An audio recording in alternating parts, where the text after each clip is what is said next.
IHP Média, la chaîne qui vous édifie. Et pas moi aussi également. Au remarqué depuis qu'on va dans mon baluan, nous autres nous allons aller sur le pied. Au comment bella bella, au comment l'autre a bandé ton mabé, au comment on a zémité. Nous autres nous commis dans un problème. Pourquoi? Parce qu'il y a des semences au yo et au Koutabuna. IHP Média, la chaîne qui vous édifie. Yo comprenez la télé. Il y a d'autres personnes qui ont la fois passée. Azana moi aussi, mais après faire à Kendomi c'est pénisa. À la masturbation. Les amis sala ya mabe. Pour le démon qui précipite pour ça tabac. IHP Média, la chaîne qui vous édifie.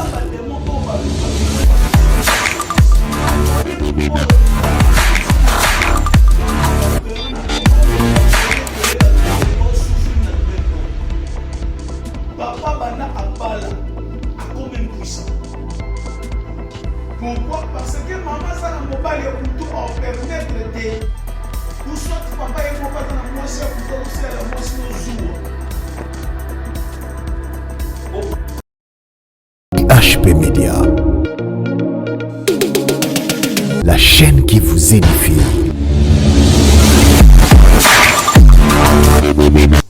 Shalom, shalom, peuple de Dieu, que Dieu vous bénisse. Yo zui ngolo, ya ozana bomo mikola lelo. Eza bongo le prophète Jansi, serviteur de Bino, aïe sous liboso na Bino lelo, ngolo mo Moussa, kolobela de la part du Seigneur. Dans le livre de la prière, merci Jésus, je te rends grâce. Oyo bateli biso.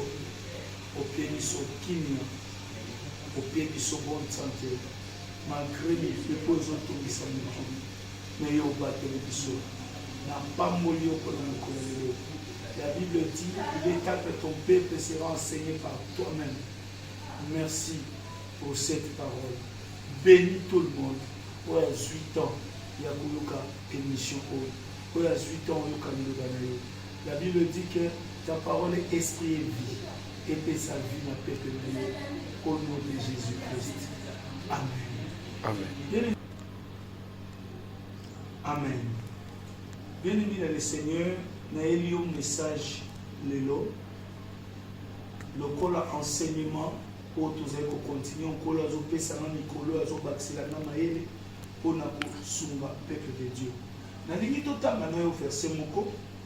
Dans un livre il y a Jean chapitre 10, totalement souvent, le 10e verset, j'ai lu au nom de Jésus. Les voleurs ne viennent que pour dérober, égorger et détruire. Moi je suis venu afin que les brebis aient la vie et qu'ils soient dans l'abondance. Ici c'est le Christ qui nous parle. Vous savez, le travail du diable c'est de détruire les enfants de Dieu. Le travail du diable, c'est premièrement te défier, toi, enfant de Dieu. Le diable, azana armé naïe, ozo tungisa bananza. Mais nkolo sungai, le quoi na lobela qui la fois passée, domaine il y a un cube et six cubes. Un cube et six cubes.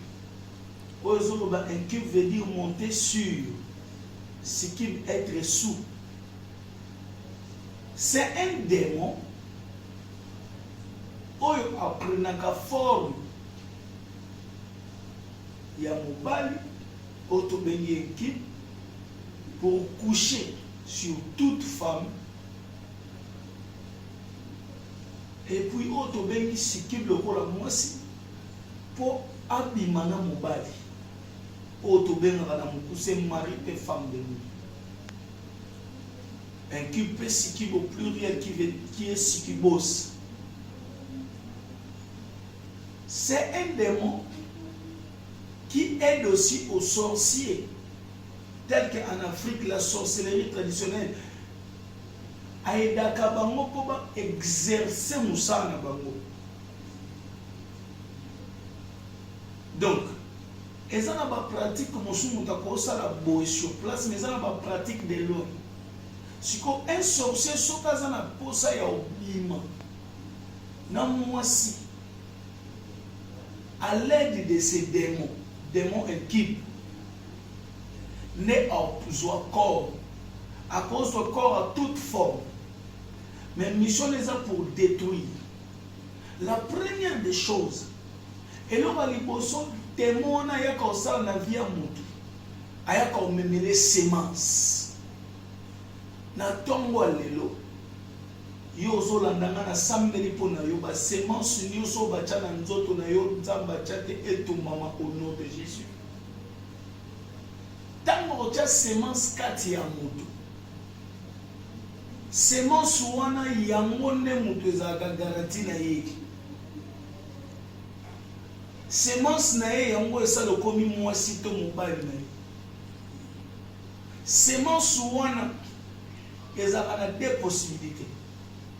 Ce qui a permettre les gens de salir mot soit les démons a permettre au bota comme a permettre au bota.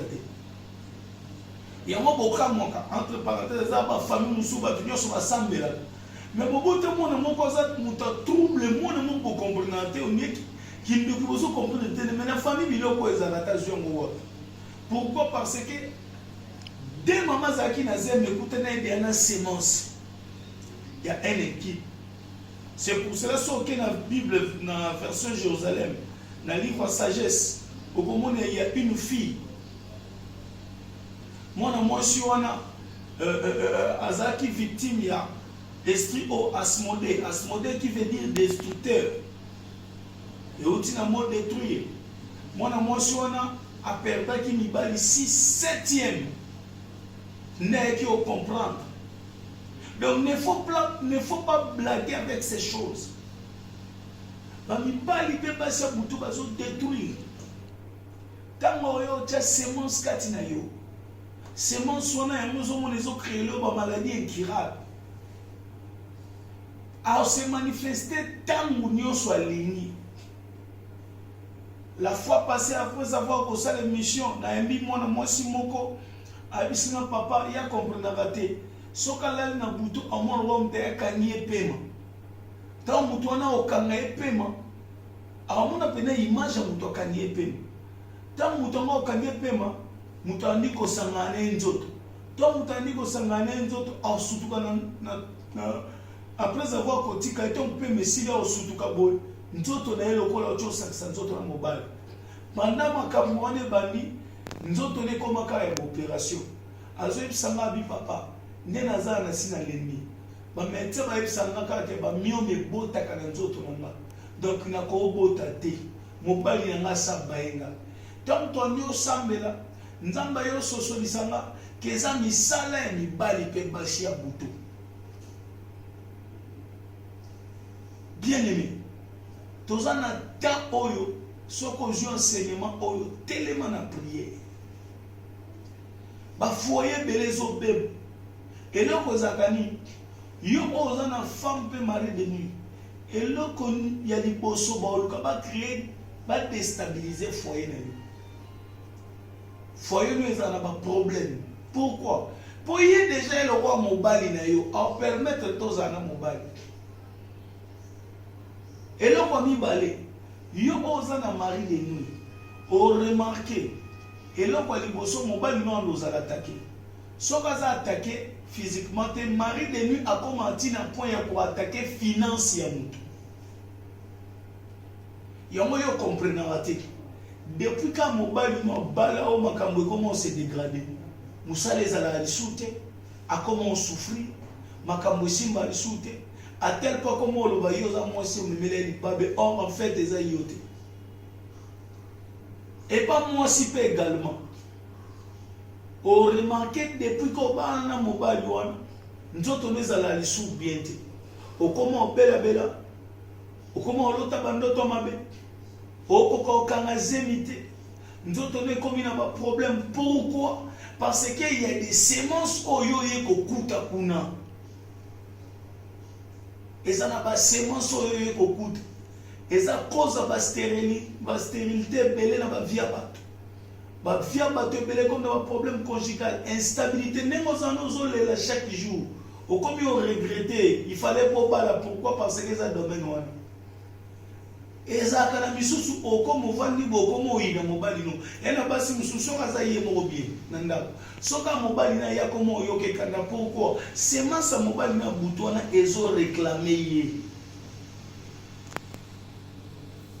Au comprendre raté sobo sali projet na mobali no et que kotika na chambre il faut problème pourquoi il y a une troisième personne spirituelle qui vit avec vous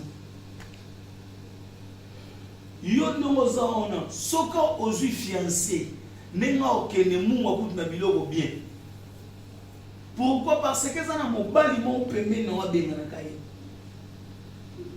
oza no comprendre raté olota notoka okushaka na mibali okushaka na mibali benga l'homme de Dieu oza no za ba infection moko ezoni okolo melela ba kisi ndenge nyonso esila bate eza domaine ba mari pe femme de lui benga to sambela pona oza wana ozo comprendre te bobotami basi vaut mieux obala te obota. Pour ce qu'on parle au bota te, les amis sala au ténèbres sala, les amis sala et des démons qui bésiquent. À permettre peut-être au boti, mais à permettre au balaté. Il y a mon moni, aux ans on a mon bal à balayo.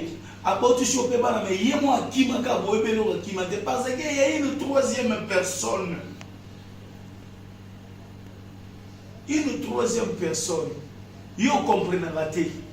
Il y a d'autres personnes qui ont la foi passée. Azana mwasi mais a préféré ka akenomi sepelisa asa la masturbation. Eza misala ya mabe. Oyo ba démon qui peut siki ba poussaka bato. Basa ba démon o ba luka ke loko liboso ba tia semence. Problème oyo ta nazo biso bien aimé. Tant que l'on veut comprendre que ba foyer belé ba va souffrir dans le domaine oyo. Papa bana abala a quand même puissant. Pourquoi? Parce que maman ça na mobile ya kutu a permettre de ou soit papa et mon papa na mwasi ya kutu to c'est la mwasi no zuwa. Au boti na nte mozo comprendre to la mkala tongo boye. Et la mana yo robenu le quoi muto jomit. Ce sont les œuvres des diables, les hommes makabo mari et femme de Dieu. Ya on appelle ça ba signe wana. Au Santa Kaloko, au lali na butozo qui m'a mwasi to mobati. Au Melissa, te mozo santi tolo no lo kwa mutazo Melissa. Papa kolala boy dans les vidéos de qui na tongo moni semence. Maman kolala la muki na tongo lo ko bimaki na mobali. Au kolala bozo lo tabanoto lo boza ko sa pleto zo sala. Bozo tambo na mutu lo kwa mwasi na mobali oyeba ete. Au ko kolala na butozo lo tandoto zo sa zophilie, c'est-à-dire mutazo mananiamo. Donc, et c'est manifesté dans la négative. Aux gens, nous avons une infection, nous avons aussi la raté. Aux gens, nous avons un myome. Tout le maladie, nous avons un autre, nous avons compris la raté, nous avons aussi la thèse, œuvre, nous mari et femme. Aux gens, dans le vide, nous avons comment comprendre, nous avons baillé mon bali na yo. Nous avons baillé moi si na yo. Et comme ça, nous sommes à tel point que à baillé domaine à basi pe mi bali. Et ça domaine nous benga basambela pona yo oyo ki message oyo ko kama mutema noté. Le Christ nous dit ceci: le voleur ne vient que pour dérober, égorger et détruire, mais yen kolwa ye pour pesokini. Le Fils de l'homme est apparu pour détruire les œuvres du diable. Ba foyer belé bozana ba problème tant de bozana bovanda jamais de mots. Pourquoi? Parce que ezana ba mbanda ya butu na kati. Nzamba tininga na yebiso na tongo. Keza ta ya délivrance na yo. Eza ta na yo ya restauration. Na profiter na information moko pona yo na yebiso ke yeso ana bomo. Azo kangola. Tala ndeko auti ko bika. Amona ka image ya mutu. Mutu amakanga te pem. Tanga kanye pem au sa couple na ye. Mais mutongo il vient d'une manière spirituelle, mais il a sentir en haut. Nzamba kangoli. Nzambe wana za réel. Na tongo oyo na ekoye bisayo que Jésus a besoin de te libérer. Jésus a besoin de te libérer. Nzamba linga kangolo na mibali pe pasi ya butu. Yo ozomona ba domaine ezo changer. Finance no ekangani pourquoi ozana mobali moko butu aosalela mobali no avizua. Yango musale zate peut-être mobali no zana mwasi moko butu ozo combattre yo. Yoka et cause là un esprit humain aussi, c'est-à-dire mwana mobali comme un papa à cause à peine à posa à saler le monde ne mobile local la femme de nuit à partir il y a des démons inquiets to suki papa parce que le démon oh azora forme ni so cause forme moi si tu es mobile donc son maman na yo ana posa au pesa yo femme de nuit ton mari de nuit à travailler par rapport à ces démons donc équipakate ndokeza mobile to moi si à saler la ngopo na yo alors pour bima esenga une main forte muto abina libulu fo ba simba eba bimisayo ya monzamba tinga na yebisayo ke ekomita obi ekomita nzamba restaurer ekomita ba domaine aussi ba mio mama wana ekolimwa mama ba problème obota ozana ngwana ezadi ya ba semence wana calculer ba ndoto ni nyolota nena suksa na témoignage ya yebisayo nazaki na province ya Congo central mwana mwasi mwa yo lukanga ayebisinga bi papa depuis na koti libala nanga nazobota te mais totamoli baobi nanga naza na problème te nazaki nazoyeba te nasala nini nakomi na suka prophète Jésus merci na bi maman tout ça la prière. Quand on dit prier, le Seigneur me dit, tu prier pendant 7 jours. Tu vas dire qu'on prier, tu vas dire qu'on prier, tu vas dire qu'on prier. Tant que tu commis dans le 4e jour, na lali na butu, na comprendre que la musina na prier pour la vie. Na bandi ko sambela parce que ngali na mingi batu ba sambela. Yango mutu il faut orienter premièrement dans la prière. Problème mes amis, yo kanisa la roi nzamba za yebiso. Zo kanzamba za pe yo. Yamano zo kutrana ba prophète te. Ozo kanzamba prophète. Nzamba za pe yo. Moi mon travail premièrement, je t'oriente dans la prière et puis Dieu nous parle, ni tout ça. Quand on y prier kola la musinga 4e jour na ndiko prier pour na nazomona scène nini nazomona mwana mwasi il fallait pas bala na ba prier nzamba pese libala nzoka dane bande ko utiliser le kola mari de nuit na tata mwasi na ye parce que tata mwasi ni le waza ndoki à partir de ces démons inquiets à kokoma mobile butu. Donc j'espère que vous comprenez ma vie. Tata moi aussi, à quoi comme mon balai pour toi, mon ami moi aussi. Parce que des gens qui te suivent, ils ont forme nios. Et ça dit que, on va prier en ma PC libala. Tata moi aussi après avoir créé une compréhension. Il y a moi yotam mobile comme muto a créé une compréhension. On a mon colbo pesa blono libala. Il faut tout dans nos nzambe peta dame. Pour libala zelo quoi c'est moyen comment on chaka mon boulot. Mon colo fait. Bazo la kisanga logo la vision. Mukolo feti na moni batu bazo kota lokwa na mariage na yo. Mais tant bazo kota mutu moko tango akoti mwana mwasi ka safana ki na kiti na ya ba marié ayoki lokwa libungo ningani ba période na bino ba période na ba ndeko basi esali a signaler marraine na ye a essayer accompagner pour basala baswe na bango bandeko basi donc basisi ko sala yango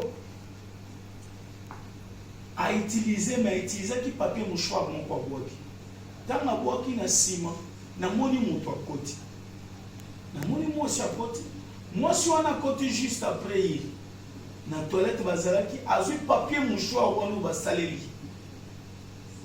basaleli pour na baswe ndeko mwasi a fini yango na makila wana atafuni yango na munoko na ameli alobi nde na meli boye lokola babotoli ngai ye aobota te na vie na sutuki na ntongo j'ai appelé la fille tozalaki na bapriere me azalaki pa na ye tokutanaka nayebisi ye mokolo feti no libala nini esalamaka mpo namoni ovandi me omoni basiple na yebisi nga papa wi me nayebisi ye nazomona mwasi moko amopluse na vision nkolo alakisi nga akota apre ayebisi nga beza tata mwasi na nga tata mwasi na nga tozalaka osola na ye bien mais depuis kaka mokolo fiancé na nga ayaka na biloko tata mwasi na nga asolisa nga lisusu te lokola toza bakongo mokolo ya feti na nga asundoli biloko nyonso pourquoi alobi pourquoi papa alekela ye na likayabu poisson salé abisa trouble ya likolo ya likayabu mpe ayebisi nga alobi omoni likayabu oyo papa bino azwi bana na yo nayebisi na bino na vision na nga namoni akoti na toilette après yo azwa papier mouchoir atafuli abi oui papa nayebi te mais nasalela papier mouchoir quand j'ai orienté la fille tobandi koprier 7e jour akwea tata mwasi abandi oloba na nzoto na ye abi ngai ne nazali awo na olingaka libala oyo te pourquoi azalaki mwasi na ngai nayebisi na obi mama sokongoli motema te kokufa on a prié et puis Dieu a délivré la fille lelo tozoloba tata mwasi wana akoma liboma et puis famille ekangwama yo oyo oyoki message oyo kokanga motema te tu as beaucoup de problèmes problème eza nini bapaster nde bakomi so baincrédule bazali bapaster te appelle les prophètes je vais t'orienter et puis mon Dieu va te délivrer benga prophète j'en suis na plus 243 89 75 58 878 na répété plus 243 89 75 58 878 et si koza sima motema yo za na problème yo za na ba problème ou opération zopela sima si kozo bela je prie le Dieu d'Israël le vrai l'unique le véritable Dieu Jésus-Christ yo zuka uta bomwana oloba na ngai tant que nous avons sali na yo mokota maloba na ngai kitana se bananza mbozala ka na première position mais là qu'on a compris que comme en deuxième position quand tu viens derrière la parole de tes serviteurs au nom puissant de Jésus-Christ au nom tout puissant de Jésus-Christ na sambeli pona mutunyo so alandinga mutunyo so azolanga partout azali kolo pese lobiko pese guérison ba démon ko bazo bundisa vie na ye. La Bible dit que tous genoux fléchissent au nom de Jésus. Pas fou comme devant prier au nom de Jésus. Quand on restaure banana yo, na prier, na activer vie de prière na vie à mutunyo so azolanga. Vie de prière ne mata. Appelle sa moto. Au nom de Jésus, quand on a profité qu'on s'en met pour la bande sur en Europe, mutu moko te mu pepele susu ya malade kozwaye. Ya ba mort subite au talisenga. Oya coronavirus kolo bomba biso. David s'il a minimisé l'ombre de la vallée de la mort parce qu'il savait que celui qui demeure à l'abri du Très-Haut repose à l'ombre du Tout-Puissant. Kolo bomba biso. Na ma papuna yo. Na kombo Jésus. J'ai ainsi prié. Amen. IHP Media, la chaîne qui vous édifie.